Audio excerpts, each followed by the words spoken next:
dengan hari yang kesudahan. Kelima daripada 6 rukun iman. Beriman yakni mengaku putus di hati dengan hari yang kesudahan, dengan hari qiyamah. Mengaku hati dengan hari kesudahan, dengan hari akhir, dengan hari qiyamah. Ini rukun iman yang kelima. Kemudian terkandung di bawah beriman dengan hari kesudahan, beriman dengan hari kiamat adalah beriman dengan perkhabaran Nabi sallallahu alaihi wasallam perkara selepas daripada mati. Beriman dengan perkhabaran Nabi sallallahu alaihi wasallam, hak Nabi khabarkan, hak Nabi ceritakan perkara selepas daripada mati. Beriman dengan hari kesudahan, beriman dengan hari kiamat, bukan hanya beriman kiamat akan berlaku sahaja, bukan. Jadi termasuk beriman dengan hari kiamat adalah beriman, percaya akan perkhabaran yang Nabi ceritakan selepas daripada mati, mula daripada persoalan mungkar dan nakir, kemudian pergi kepada nikmat dan azab di alam barzah, kemudian tiup sangkakala yang pertama kiamat, dihancurkan segala-galanya, kemudian tiup sangkakala yang kedua, senggang antara tiup sangkakala yang pertama dengan tiup sangkakala yang kedua adalah 40 tahun.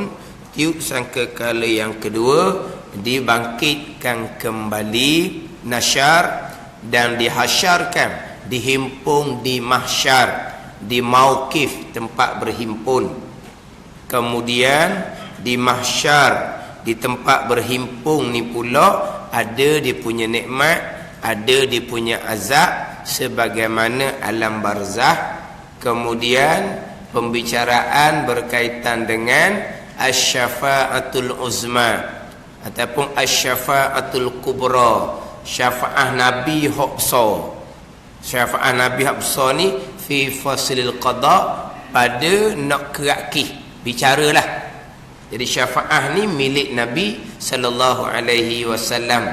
Syafaat pertolongan Nabi, minta dengan Allah supaya dibicarakan. Itu dipanggil asy-syafa'atul uzma, asy-syafa'atul kubra, syafaat besar. Syafaat kecil banyaklah syafaat kecilnya. Nabi kita pun banyak syafaat kecil. Nabi-nabi lain pun ada syafaat kecil. Para ulama, para aulia, syuhada, orang mati syahid, semuanya dapat bagi syafaat. Tapi itu syafaat kecil.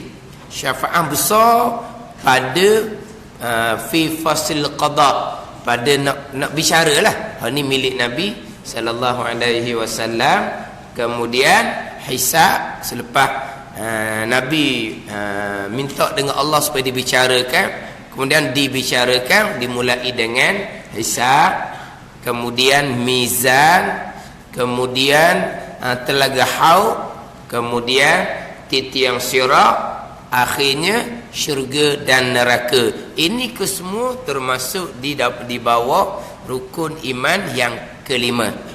Beriman dengan hari kesudahan, beriman dengan hari akhir, beriman dengan hari kiamat. Bukan hanya sekadar beriman kiamat akan berlaku sahaja, bukan. Kemudian berkaitan dengan beriman dengan hari kemudian ini masuk dalam bahagian yang ketiga dalam pembicaraan ilmu tauhid. Pembicaraan yang pertamanya pembicaraan bab ilahiyah, bab ketuhanan, nabawiyat, bab kenabian, kemudian sam'iyat dipanggil. Sam'iyat, perkara ni semata-mata dengar daripada Nabi sallallahu alaihi wasallam. Ni nak capai ku akal tak tercapai lah. Nak fikir ku akal, nak cari ku akal, ni tak jumpa ni. Yalah, kalau kita nak fikir ku akal, nak cari ku akal, contohnya alam barzah. Nak fikir ku akal ku mana? Nak cari ku mana? Nak tilik ku mana? Alam barzah, gaib. Ni perkara panggil sam'iyah, semata-mata kita ambil dengar daripada Nabi sallallahu alaihi wasallam. Ni sam'iyat dipanggil. Jadi yang pertama bab ketuhanan, yang kedua bab kenabian, yang ketiga hak sam'iyat, termasuk beriman dengan hari kiamat, beriman dengan hari kemudian, yang dimulai dengan pembicaraan berkaitan dengan ini persoalan kubur dipanggil. Persoalan kubur. Persoalan kubur.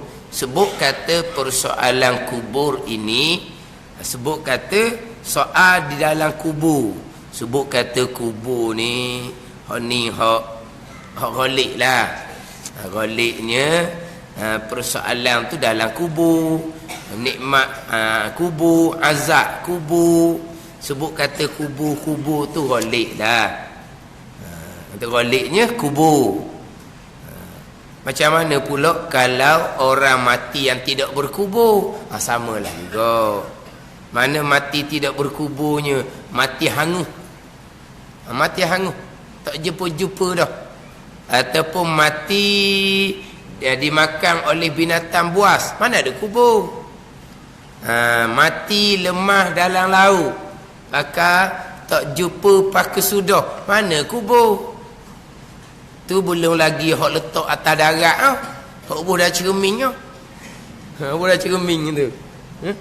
Macam hok markah, hok Filipinnya. Tu duduk dah cermin lagi tu. Duduk atas darat dalam cermin pulau. Lepas tu macam mana dengan persoalan kubur, nikmat kubur, azab kubur? Sebut kubur ni hok ghalibnya gitulah. Tak masuk kubur pun kena soal juga. Ni sebut kata soalan kubur ni, ni kira sandar kepada ghalib, kebiasaan. Kemudian persoalan kubur ni pandangan yang rajih, pandangan yang muktamad, kesemuanya akan disoal di dalam kubur. Yang tidak disoal dalam kubur hanya dua golongan sahaja, iaitu al-anbiya wasyuhada. Al-anbiya wasyuhada, para nabi dan para orang yang mati syahid ma'rakah. Asyuhadaul ma'rakah, syahid dalam peperangan untuk menegakkan agama Allah Subhanahu wa taala. Sebab kalau sebut kata mati syahid, dia ada tiga kumpulan ke apa mungkin? Tiga jenis tau. Tiga jenis mati syahid. Ada dia panggil mati syahid dunia. Ada syahid dunia dan akhirat. Ada syahid akhirat. Syahid dunia dan akhirat. Kemudian syahid akhirat. Yang tidak dimandikan, yang tidak dikapankan adalah syahid dunia dan syahid dunia akhirat. Adapun mati syahid akhirat, itu dimandikan, dikapankan. Mana syahid akhirat ni? Mati beranak, contohnya lah mati syahid tu. Mati dalam belajar, mati syahid tu syahid akhirat dia panggil. Atas dunianya mandi kapang lah. Mati dalam belajar, mati syahid, itu syahid akhirat. Hak syahid dunia ni mati dalam peperangan untuk menegakkan agama. Tu. Mati dalam peperangan untuk menegakkan agama, itu dipanggil mati syahid dunia. Hukum dunia zahirnya dia mati syahid dalam peperangan untuk menegakkan agama, hak inilah yang mana jenazahnya tidak dimandikan dan tidak dikapankan, dikebumikan dengan pakaian-pakaian dia, dengan darah-darah dia, akan menjadi saksi pada hari akhirat.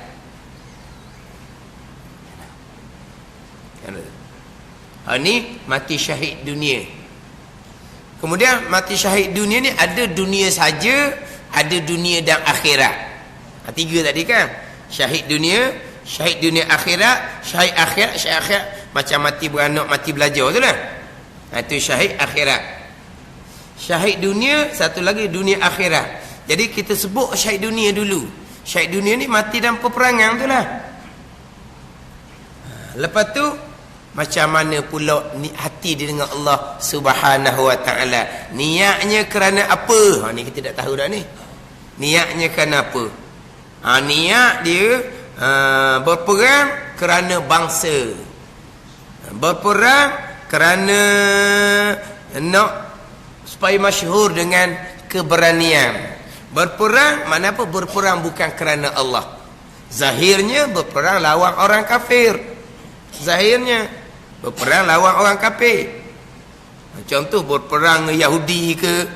Tapi niatnya kerana apa? Niat dia kerana bangsa. Niatnya kerana dunia. Dia dapat syahid dunia. Atas dunia panggil mati syahid lah. Akhiratnya neraka. Tapi mandinya tidaklah, sebab kita hukum zahir sahaja. Mati dalam peperangan menegakkan agama, syahid lah. Tapi kalau niatnya bukan kerana akhirat, niatnya kerana dunia, bukan kerana Allah, maka syahid setakat atas dunia. Dunia dan akhirat. Ni dia niat dia lillahi ta'ala. Ni barulah tak kena persoalan barzah. Syahid dunia dan akhirat. Syahid dunia, tu atas dunia dapatlah nama mati syahid. Tapi di alam barzahnya orang fasik. Persoalannya panjanglah. Sebab itulah nak mati syahid ni jangan awak cakap sedap. Jangan awak cakap sedap. Jangan awak semangat kosong. Nak mati syahid warna ilmu akidah pun tak belajar. Nak mati syahid warna semayabang pun tanpa ilmu. Nak mati syahid macam mana, ikhlasnya apa, riaknya apa, tak tahu dah. Nak mati syahid macam mana? Kita buat ibadat lillahi ta'ala, ikhlas lillahi ta'ala. Termasuklah ibadat besarnya ni, berperang untuk menegakkan agama Allah lillahi ta'ala. Jadi macam nak pastikan kita berperang tu lillahi ta'ala, kalau apa dia ikhlas, dan sebaliknya apa dia riak, kita tak tahu. Akhirnya kita berperang kerana nak menunjukkan keberanian kita. Syaitan goda lah. Ke mana pun syaitan goda semua. Tambahan dekat nak mati, lagi besar godaan syaitan. Lagi dekat nak mati, lagi besar godaan syaitan. Jangan nakut sangat kau pergi duduk depan, biar kata mu berani. Ingat baik. Ini dalam hati masing-masing ni. Jangan kita tohmoh orang pula. Tu kenapa duduk depan tu nak nyuhu tu. Jangan. Yang kata duduk depan nak nyuhu. Jangan. Tapi nak ceritanya macam mana kita nak pastikan kita berjuang tu lillahi ta'ala. Kau tak mengaji molek dalam bab sifat hati ikhlas, sebaliknya sifat dicela pada syarak riak. Kemudian macam mana kita nak dapat syahid dunia dan akhirat kalau kita tak mengaji akidah? Macam mana kita nak dapat syahid dunia akhirat kalau tiang agama kita tidak ada? Tiang agama solat kita, solat dengan ilmu lah, bukan solat adat. Betul kata nak apa-apa pun dahulukan ilmu. Bukan kata nak mati syahid dahulukan ilmu. Apa-apa perkara dahulukan ilmu, termasuk perkara dunia pun dahulukan ilmu. Tapi hak perkara dunia dahulukan ilmu, tu dah hidup cerita dah pedah. Tu ijma', tu ittifaq, sepakat. Tak ada ittifaq. itipok manusia. Itipok manusia. Itipok mak, ayah, tu, nenek, itipok. Kalau nak berjaya, nak senang hidup, kena sekolah rajin-rajin. Tu itipok. Tak ada khilaf. Kau kena? Ni itipok sungguhlah. Kerjasama, sokongan kuat. Ni. Kalau hak bab dunia, hak Nabi kata, man arada dunya fa'alai bil ilm. Sesiapa yang nak dunia, ilmu. Ni sepakat. Wa man aradal akhirah fa'ala bil ilm. Siapa nak akhirat dengan ilmu. Ilmu mana? Ilmu akhirat, ilmu agama. Kita nak akhirat semua kita orang Islam beriman ni dunia sementara. Hak selama-lamanya matlamat adalah akhirat. Tapi kena ada ilmu agama. Kalau nak akhirat, ilmu agamanya kita buat celeh-celeh. Bawa tepek-tepek, bawa syarat-syarat, luluh pun dok, lepas pun dok, bawa je. Tu. Anak akhirat ni khilaf. Dok sepakat dah lah. Khilaf. Kalau hak nak dunia, tu sepakat. Hak akhirat ni dok sepakat. Jadi nak apa-apa pun dahulukan ilmu. Jadi kita nak berjuang, nak sampai ke mati syahid, ilmu yang kita kena tekan. Yang pertama-tama nak dapat syahid dunia dan akhirat, lepas daripada persoalan barzah sebagaimana para anbiya. Adapun yang mati syahid akhirat, mati beranak ke, mati belajar ke, hatu khilaf ulama. Pandangan yang rajih, pandangan yang muktamadnya, soal juga soal yang ringan. Sebab yang lepas tu persoalan adalah para anbiya dan para syuhada mati syahid makrakah. Itu hak pandangan yang rajih. Tapi setengah pandangan ramah hak tak kena langsung. Hak tak kena seksa, tak kena persoalan barzah ni ramah.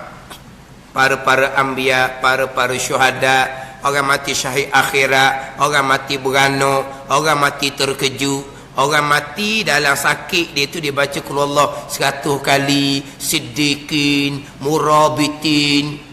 Murabitin ni orang hak duk jaga sempadang.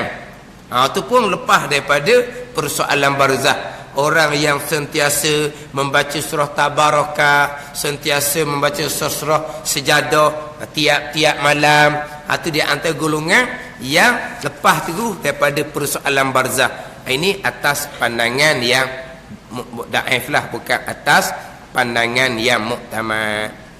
Pandangan yang muktamadnya yang lepas sungguh-sungguh dua golongan saja, para anbiya dan para syuhada sahaja.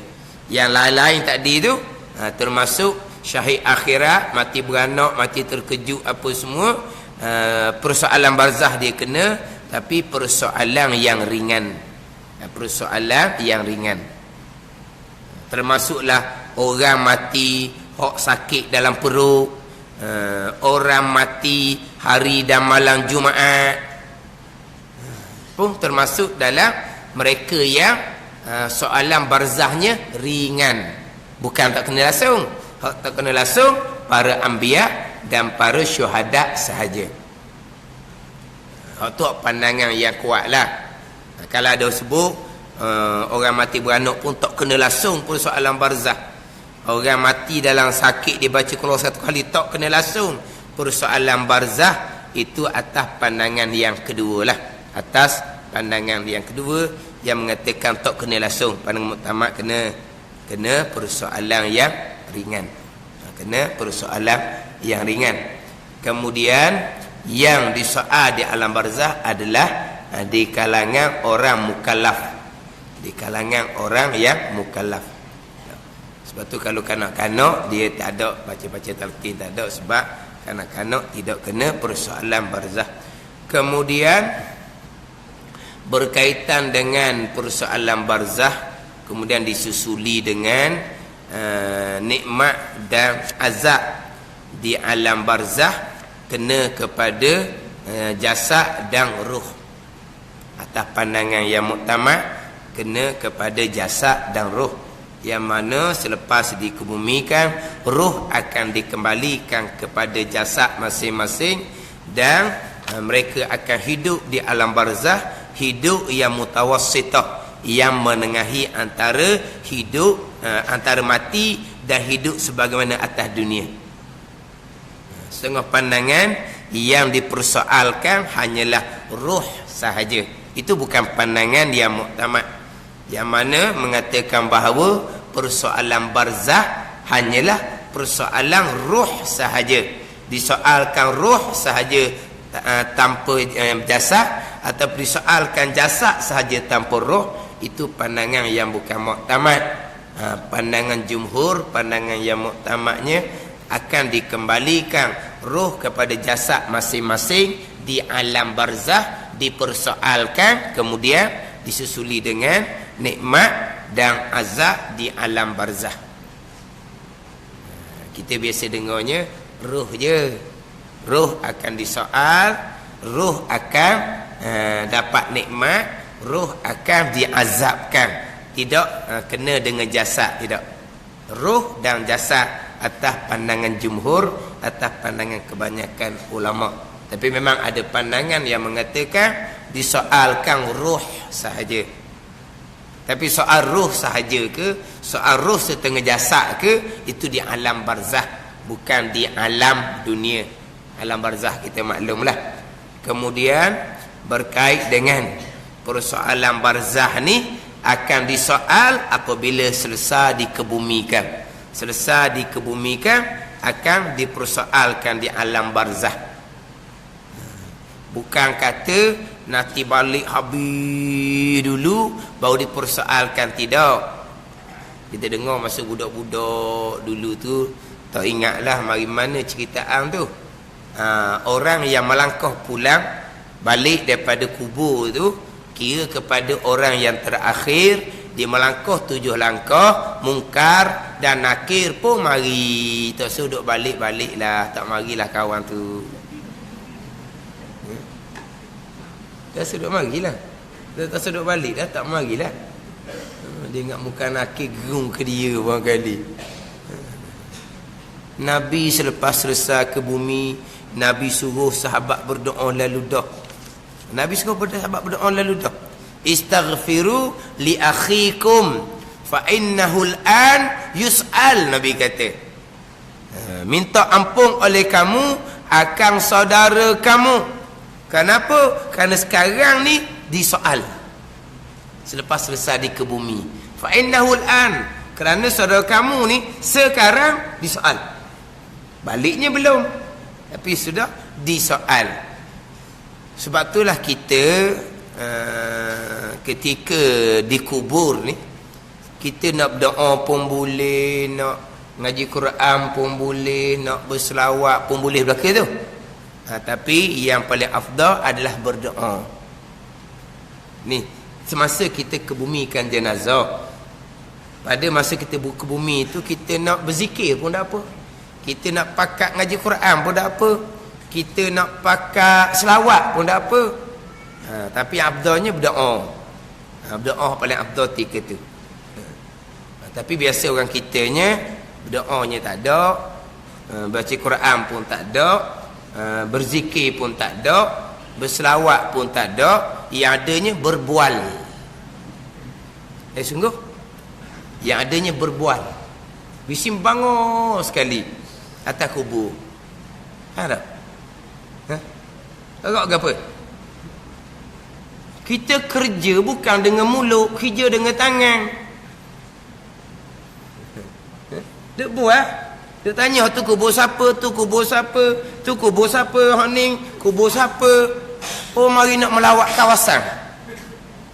Mari nak melawat kawasan. Nak ngeping berkali tu. Mari nak melawat kawasan. Tanya ni kubur siapa, ni kubur siapa, ni kubur siapa. Lepas tu hak duk congor atas mana, berendang. Berendang. Dia panggil berendang tau. Kita panggil zaman itu takung. Kena takung. Dia ada takung kubur, ada takung air batu. Kena takung air batu. Kena takung air batu. Dulu kan air batu buat dalam takung kan. Ada panggil takung tu. Tapi saya tengok orang tulis tu berendang. Kenapa berendang? Berendang ni lah. Tak petok dengan seming tu. Duduk atas berendang tu. Duduk atas berendang tu. Lepas tu duduk buat ngongeng. Ni. Mulut banyak sungguhlah. Mulut banyak. Tak ada kerja lain. Buat je. Tak habis-habis. Walahal yang sunat kepada orang ramai ni berdiri sampai ke siap. Sampai ke sudah. Yang baca talqin sunat duduk. Yang lain-lain sunat berdiri sampai ke sudah. Tapi tak tahan tu lah. Sebab tak pasal nak baca talqin tu pakat duduk lah. Tapi yang sunatnya berdiri sampai ke sudah lah. Ni dak ni orang buat kerja dia duduk dah. Duduk. Atau duduk berendang tu lah. Duduk di berendang. Lepas tu buat ke apa? Baca ke? Doa ke? Ada. Memang dia duduk bersembang. Bersembang semata-mata. Kita jangan buat adab gitu. Kita buat peseng gitu tak jadilah. Kalau kita buat gitu kepada jenazah orang lain, jenazah kita pun akan diperlakukan dengan cara yang sama. Kama sadin tudan, Nabi kata. Sebagaimana kita lakukan kepada orang lain akan melakukan perkara yang sama kepada kita. Kalau kita jenazah orang lain, kita tidak berdoa, tidak apa, kita hanya bersembang, jenazah kita pun orang akan bersembang jugalah.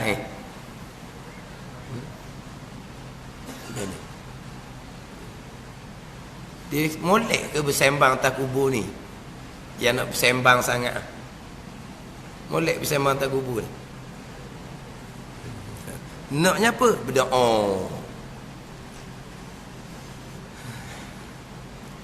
Tapi kalau cakap bab kubur, kita nak cakap ni hak alam barzah ni.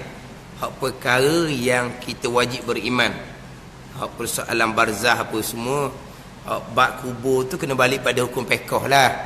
Bab kubur nak kena balik hukum fiqh.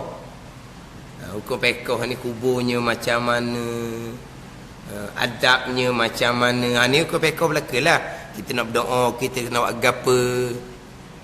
Tapi tu pun tak lepas, tak mengaji molek. Tak mengaji molek. Lepas tu kadang-kadang pergi hantar jenazah ke kubur ni pahalanya besar. Kita solat jenazah dapat pahala umpama emas satu bukit, satu kira. Pergi sampai ke kubur 2 kira. Tapi kadang-kadang tak apa-apa nak pergi kubur. Setakat sembahyang jenazah aje. Kalau pergi tu memang hak agak rapat sangat kena pergi. Kalau tak pergi, setakat solat je lah. Sebab kubur ni kalau di kawasan Kuala Terengganu ni, dia banyak yang dibuat tu tidak mengikut sebagaimana hak syarak, hak sunnah. Ya, tak ada. Kita ikut sunnah. Dengan liangnya pun tak ikut sunnah. Dengan liang pun tak ikut sunnah. Kita liang disunatkan peluas jikalau ada ruang lah. Cuma kadang-kadang ada juga dia gali liang kubur ni hanya di tengah-tengah antara kubur yang lama. Maka mungkin di situ dia agak sempit sedikit sebab tidak ada ruang. Tu cerita lain. Ini cerita ni kalau ada ruang disunatkan perluas. Sekarang ni tak tahulah, supaya upah gali tu murah ke apa ke, dia gali sama sendak. Tak ada? Sama sendak. Sama sendak. Tak tahulah, takut kalau peluas sedikit jadi upah gali tu jadi lebih mahal ke, tak tahulah. Tu kan. Dia orang gali kubur ni ada pakej dah. Pakej sama sendak, pakej luar ada ke dak? Pakej tahap, pakej dalam ada ke dak? Dia hak qada wajib fardu kifayahnya teluh, padang teluh pun tak apa dah. Kemudian apa kedalaman dia tu setakat tidak digali. Lepas dia pinggang tu okey dah. Tapi hak sunatnya setara mana? Luahnya, tu hak sunat pula. Takut hak luah dengan hak dalam ni dia kena ada package istimewa, mahal sikit. Kalau package biasa 100, package istimewa 150 ke mana? Dia disunatkan peluas, disunatkan dalam. Kemudian tu liang. Lepas tu di dalam tu pula yang afdalnya kita buat lahat. Yang nombor 2-nya kita buat syak, parik. Lahat 1, parik 1. Yang mana pada masa Nabi SAW 2 yang digunakan. Cuma pada masa Nabi, jenazah Nabi SAW, yang menguruskannya adalah mereka yang buat lahat. Sahabat nama Abu Ayyub, boleh ingat dah. Yang mana di kalangan sahabat ni ada yang buat lahat, ada yang buat syak, buat parik. Tapi jenazah Nabi ni kebetulan dengan orang yang buat lahat. Jadi ulama fiqh pun ambil hukum bahawa hak tuang susung ke Nabi lahat lebih afdal daripada syak. Situ. Tapi pada masa Nabi dua-dua. Lahat pun ada, syak parik pun ada. Tapi hak tuang susung ke Nabi kitanya lahat. Maka ulama fiqh pun tengok tu. Tuhan buat jadi ke nabinya lahat, maka lahat lebih afdal daripada syak. Itu hukum fiqh. Lahat ni dia tebuk sebelah hadapan. Dia bubuh dalam, dia pun bubuh papan sekeping sandar. Syak ni dia tebuk di tengah. Ada? Dia tebuk di tengah. Dia buat liang, lepas tu dia tebuk di tengah, kemudian dia bubuh papan tutup atas. Lahat dia tebuk depan, waktu kena tanah yang betul-betul keras. Dia tebuk hadapan, kemudian bubuh jenazah di dalam, bubuh papan sandar. Sandar. Adapun syak ni dia tebuk di tengah. Maka lepas bubuh jenazah dia bubuh papan atas. Gitu. Dia dua cara hak sunnah Nabi SAW. Sini buat mana?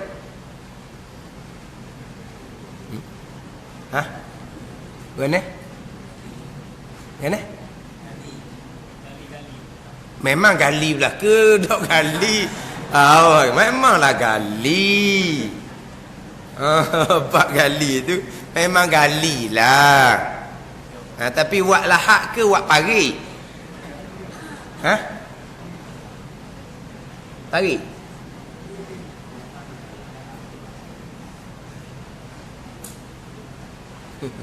Kenal lahat tau. Lahat ditebuk sebelah dinding hadapan kiblat. Syak parik ni dibuat liang, kemudian dia pun tebuk di tengah. Bukan tengah betul lah, hala ke depan sikit. Sebab sebelah belakang ni orang nak berdiri. Tapi sebelah depan ni dia mesti kena ada ruang tanah, sebab kita nak bubuh papan tu nak letak atas tu. Gitulah. Buat lahat ke buat syak? Tak buat belaka. Tahu dah, buat tanya saja je. Tahu dah lah kalau Kuala Terengganu ni peseng. Lepas tu saya sebut tadi saya dah pergi kubur. Hidup balah bak talqin sunat ke tak sunat, itu benda khilafiyah. Banyak lagi benda lain hak kena benar betul. Talqin tak mau talqin, tak ada masalah tu. Tak mau talqin, alhamdulillah boleh balik cepat. Tak ada apa-apa tak mau talqin. Yusabbitullahu allazina amanu bil qawli sabit fil hayatid dunya. Hak orang baca dalam buku talqin tu. Yusabbitullahu allazina amanu bil qawli sabit fil hayatid dunya. Allah Taala akan menetapkan, akan beriman dengan perkataan yang tetap di dunia, dalam kehidupan dunia. Tauhid dia tu. Bil qawli sabit, dan perkataannya tetap atas dia apa dia? Hiya kalimatut tauhid. Mana kalau tauhid dia ada, kalimah tauhid dia ada, tetap ketika hidup atas dunia, tetaplah, tak akan tetaplah dia nya. Tak mutalkin, tak ada masalah. Khilafiyah. Tapi kalau nak sebut bab pekohnya Asy-Syafi'iyah, Hanabilah. Asy-Syafi'iyah, Hanabilah. Sunat talqinul mayyit ba'da dafni.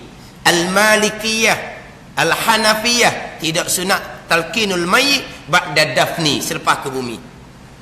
Gitu ya lah. Terpulanglah. Tu dah sudah balah, terpulang. Ni hak pengurusan ni. Tu balik pada hukum fiqh kena ngaji molek. Ya, kalau Terengganu ni.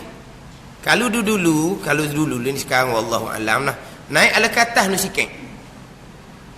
Saya pernah dulu masa duduk pondok, kawan kepada almarhum tugu sayanya dia meninggal di Felda Belara tak, kalau kita mari daripada Terengganu kita ni belah kanan tu mula-mula tu Belara tak, Calok belah kiri depan lagi tak, Felda Belara. Comel dia buat di kubur, tapi ini cerita 20 tahun dululah. Kita di Terengganu tidak, Kuala Terengganu tidak ada. Naik ala ke atas ni orang kata okeylah dulu. Naik ala ke atas ni, wallahu alam lah. Orang kata ala ke Dunung, ala ke Kemamang tu wallahu alam. Orang kata okey. Di Kuala Terengganu kita ni, Lahak pun tak kenal, Syak Parit pun tak kenal. Yang dikenalnya keranda.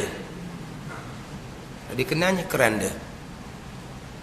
Keranda ada di tepi-tepi masjid, di tepi-tepi surau ada keranda.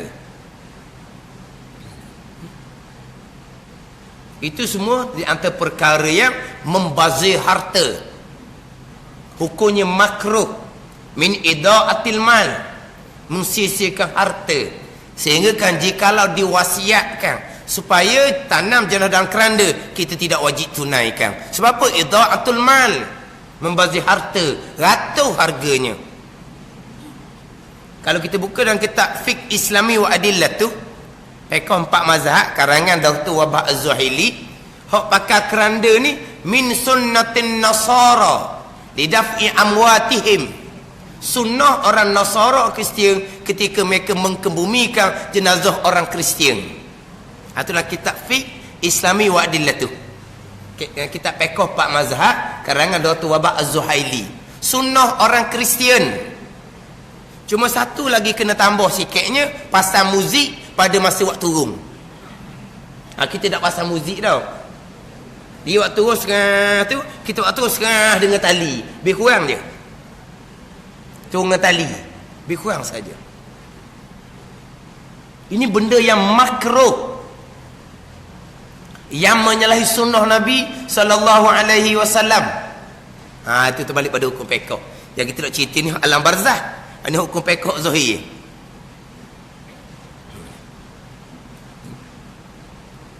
Melainkan ada ketika wajib pakai keranda.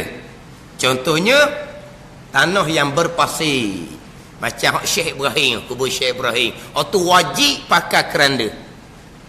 Sebab tanpa keranda pasir itu akan menimpa jenazah. Itu wajib pakai keranda. Di antara pakai keranda lagi yang tempat yang berair.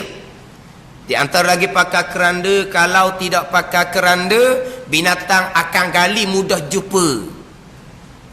Tempat kita tidak ada binatang gali, tidak ada.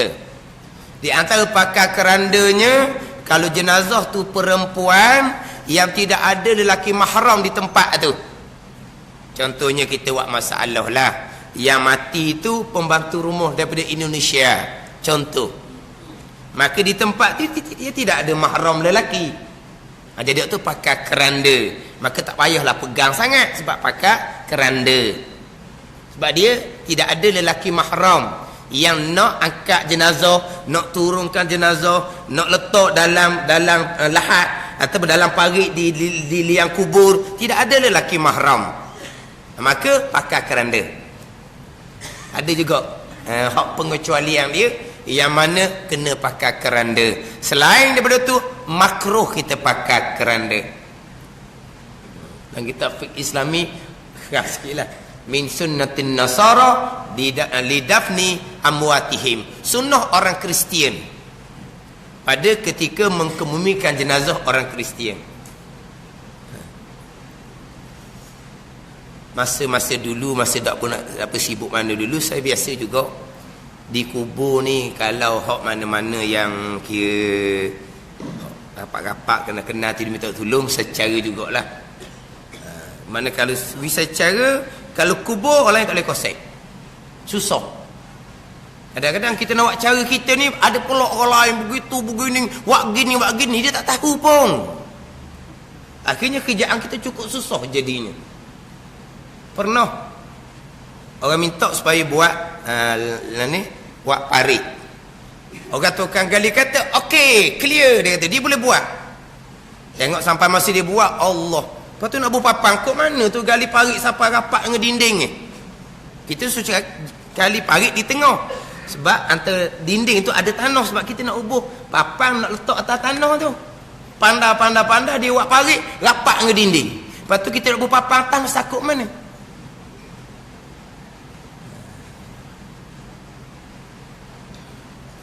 Dalam keadaan kita jaga tu pun payah. Sebab apa? Dia tak biasa. Katanya yang dalam sangat, sebab kita buat parit tu lagi dalam, cukup dah. Tapi tak payah.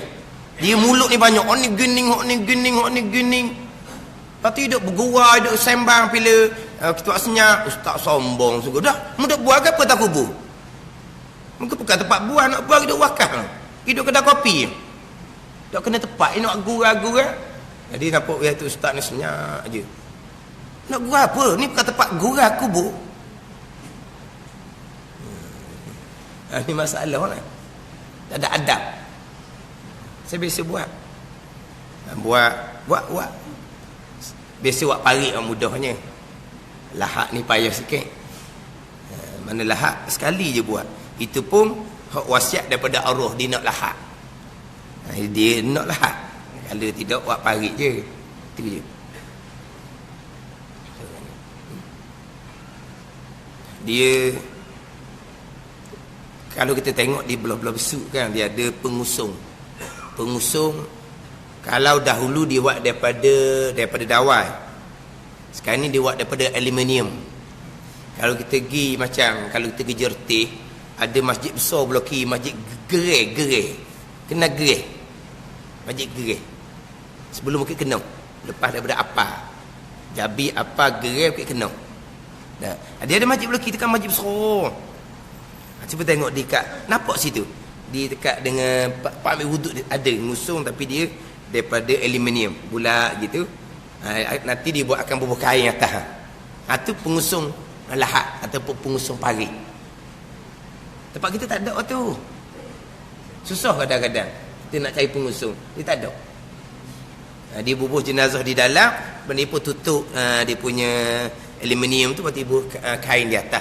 Mana kalau kita tengok masa orang mengusung tu, dia punya tu bulat tu, maknanya bukan keranda lah. Kalau kita nampak macam 4 persegi tu, tu keranda tu.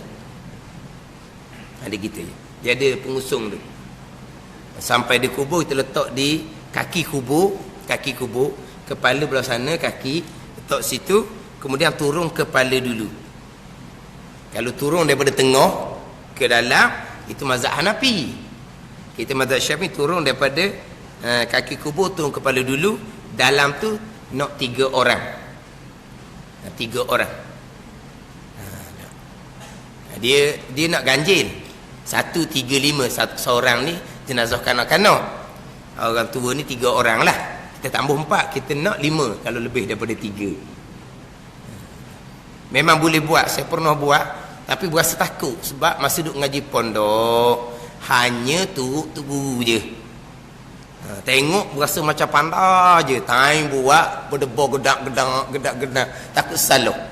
Dapat tak pernah buat, hanya tu guru yang buat, kita ni hanya tengok ni, kita apa benda pun tengok berasa pandai, suruh buat mengigar.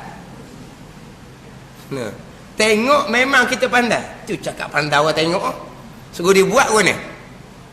Ni biasanya tengok tu buat, tak pernah tu. Sekarang ni buat sendiri. Maknanya sebelum ni teori je, praktikal tak ada. Takut juga. Saya pernah turun jenazah sangat besar orang ni. Takut dalam hati 3 orang ni boleh kedok ni, takut terjatuh ke. Alhamdulillah, okey je, boleh je. Ajar molek cara dia sambut, cara dia peluknya macam mana. Okey je, 3 orang. Ni memang sejarah lah, memang besar sungguh. Mak kita jadi takut kan, sebab kita nak masuk 5 agak Kemungkinan 5 ni boleh lah kita sambut untuk turun tu. Lepas tu naik balik lah 2 orang tu. Tapi okey je lah. Lepas tu letak atas tanah. Tak atas tanah, ayuh bubuh tanah-tanah tu. Kalau lahak pun bubuh dalam tanah, kalau parit pun bubuh atas tanah. Biasa hak dulu-dulu untuk bubuh dia punya lahak ataupun dia punya syak tu cari pula ni bukan pasir. Tanah hak halu tu hak awak apa tu awak seming apa tu? Kalau pasir dia tajam. Ni tanah jenis lembut. Bubuh dalam ni, bubuh dalam parit. Itu buat jadi macam kata macam tilam lah. Itu bubuh. Gitu lah. Di antara ada cara je lah. Letak molek atas tu, barulah kita bubuh papang, kita pun kebumikan. Tapi kalau dengan keranda tidak ada orang tunggu di bawah. Kita nak turun di bawah, ada orang-orangnya. Siapa? Ayah kepada arwah. Tak ada. Anak kepada arwah. Tak ada. Adik-beradik sepok semok dengan arwah. Tak ada. Adik sepok dengan arwah. Dia ni. Dia tak boleh nak lompat-lompat gitu nak masuk. Padahal kita bicara rumah dah. Bicara rumah dah tanya situ. Siapa yang nak turun nanti? Sebab anak arwah ni kadang-kadang arwah tu tua, anak pun tua. Hak tua-tua tak boleh turun bawah tu. Dia punya apa ni, tarikan graviti ke apa bawah tu, kalau orang ada nyakit tak boleh turun. Kalau turun dengan dia kita tanam. Dah kebuah dalam tu dalam tu lain. Dalam tu lain. Mana kalau kata anak arwah ni sendiri pun apa tak berapa tua dah, cari cucu dia. Tanya lalu dah siapa. Okey, awak turun 3 orang. Mana netak dah di rumah. Tambul sampai di kubur, siapa nak turun? Mu tunjuk aku tunjuk mu tunjuk aku je mu. Dia kata, Allah anak arwah, tolak mu aku. Jadi tak apa comel. Biasa ini akan kemah di rumah dah. Siapa yang akan turun? Siapa kubur? Saya turun. Awak tu siapa? Ustaz juga. Awak ustaz pun bukan anak pada arwah, bermuka. Dah dia nak turun. Kita ada orang dah anak-anak arwah sanggup belakang dah. Ada anak cucu nak turun. Awak ustaz pun bukan hak awak di situ. Kalau tidak ada orang nak turun, barulah awak turun. Ini kadang-kadang jadi singgung lah. Dia nak turun, ada dah orang nak turun.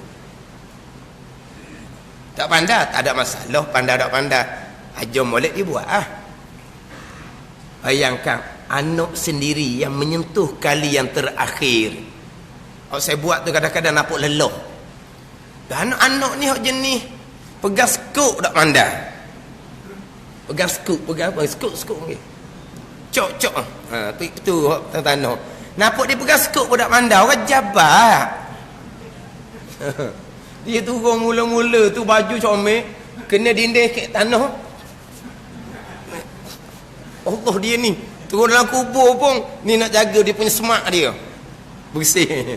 Mula-mula lepas tu bolong lepas tu habislah tubuh-tubuh dia Tapi mula-mula tu siapa ke dah main dalam tanah kan, kena dinding dia sapu, kena dinding dia sapu. Kata mana pula ni, padahal daripada rumah lagi dia disanggup turun.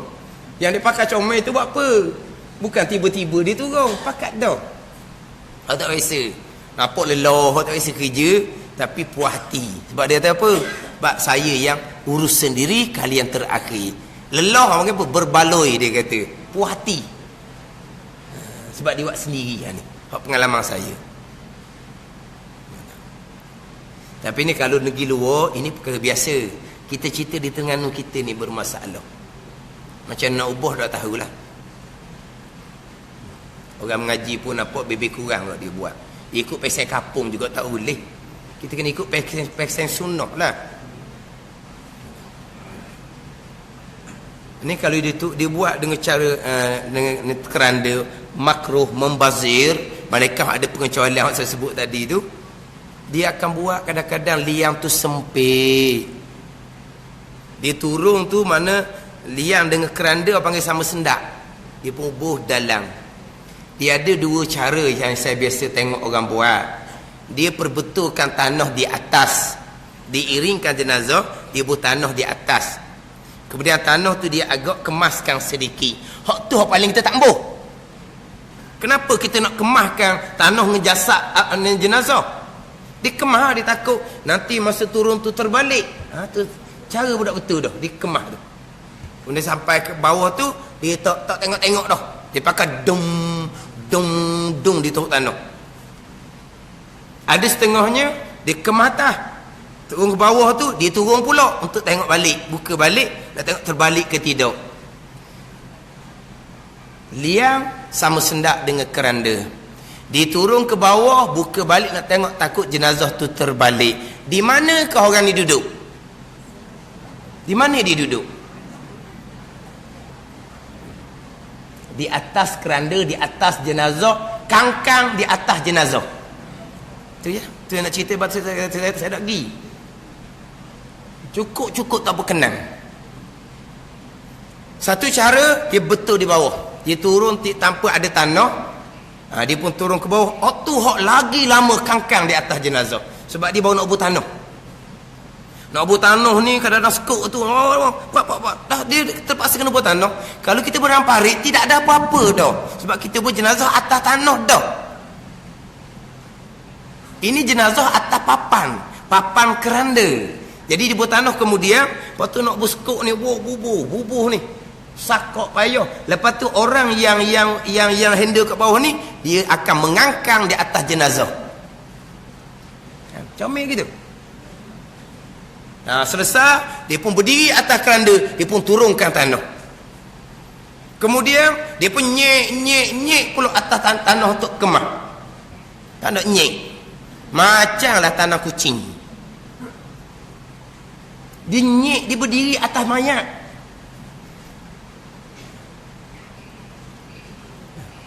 Kita perlu kita buat parit, buat lahat, kita beri sebelah.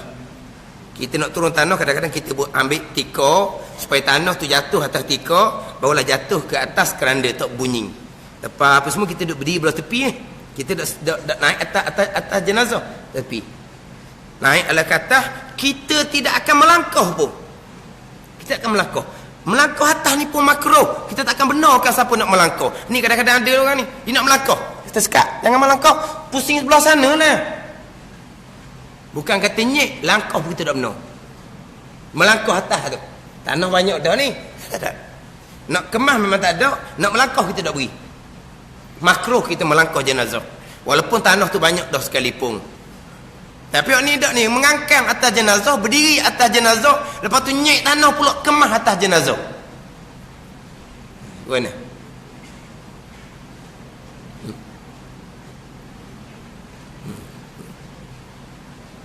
Itu terpulang pada kita lah. Kita matinya, nak buat guana kita, tahu? Terpulang lah.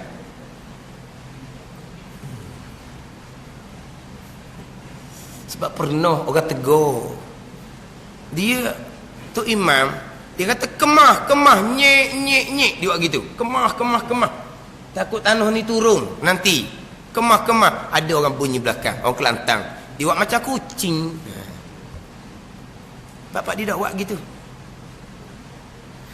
kata kalau nak kemah tak ambil tanah tu turun, kemudian cari kereta giling buat dia, kena kereta giling kata tu, giling tu tak tu dah.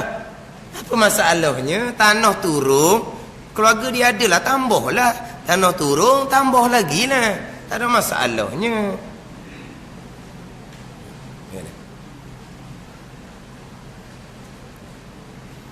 Di Terengganu kita bukan semuanya macam kubur Syekh Ibrahim pasir, bukan. Pasir macam Syekh Ibrahim tu memang wajib pakai keranda.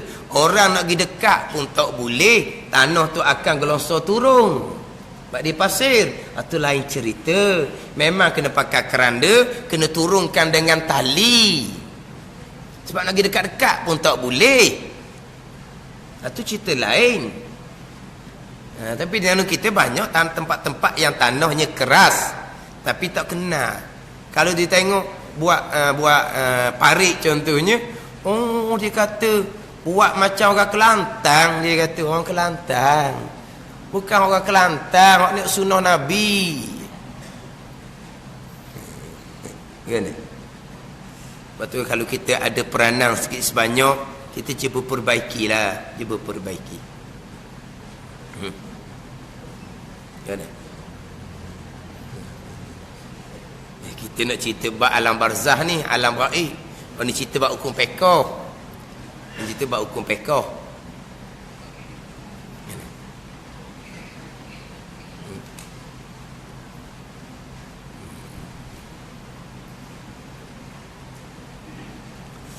Mana kadang-kadang kita nak buat sendiri, buat cara molek pun payah nak jadi. Sebab apa? Banyak sangat. Ni kata gini, ni kata gini. Kata payah sungguhlah. Dia nak buat kita nak macam dia, ingat kita nak macam dia nak buat. Kata awak gali, awak tahu. Akhirnya dalang dia buat. Dah kita nak gali parit pula, dalang mana pula jadinya. Mana kita dikubur ni bukan orang yang berilmu, orang hak biasa-biasa. Siapa orang dekat dengan kubur? Dia orang biasa. Ada ilmu ke tidak? Tidak ada. Lepas tu? Atau buat dengan cara sendiri tu, tanpa mengikut ilmu. Kemudian kita orang berilmu pula, kita ikut pasal kapung. Tak jadi gitu. Tak jadi.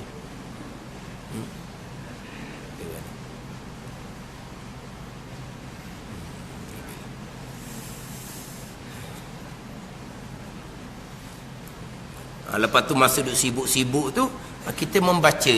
Lepas tu kadang-kadang setengah orang dia nak lepas daripada buat, masa tengah ke bumi tu dia buat tahlil dah. Dia panggil syekh tahlil. Dia mana tahlil lalu, talqinnya belum ke bumi pun belum selesai, dia cari syekh suruh tahlil lalu dah. Sebab apa? Nak lepas daripada buat. Bukan nak tahlil lagi sebenarnya. Tapi kalau nak tahlil dia buat. Tegur kan, lagu tua-tua. Nak agak orang pula boleh tegar, dia buat beginilah kita. Biarlah awak kerja ni, buat kerja dengan tangan bukan dengan mulut. Bawa tahlil. Jadi orang lain pun bertahlil, orang tu kerja pun bertahlil. Walaupun sebenarnya paling afdal ketika tu adalah berdoa. Itu lebih afdal daripada tahlil ketika tu. Ketika bumi dan selepas daripada ke bumi. Nabi suruh berdoa minta keampunan. Istaghfiru li akhikum fa innahu al-an yus'al. Minta ampun oleh kamu akan saudara kamu kerana sekarang ni sedang disoal. Masa tu Nabi tak balik lagi, sahabat tak balik lagi. Selepas ke bumi, malaikat Munkar Nakir akan datang bertanya kepada si mati. Pertanyaannya adalah pertanyaan berkaitan dengan akidah. Pertanyaan di alam barzah adalah pertanyaan berkaitan dengan akidah. Itu persoalan di alam barzah. Jadi insyaAllah minggu depan kita sambung lagi lah di rukun iman yang kelima, beriman dengan hari kesudahan. Wallahu a'lam.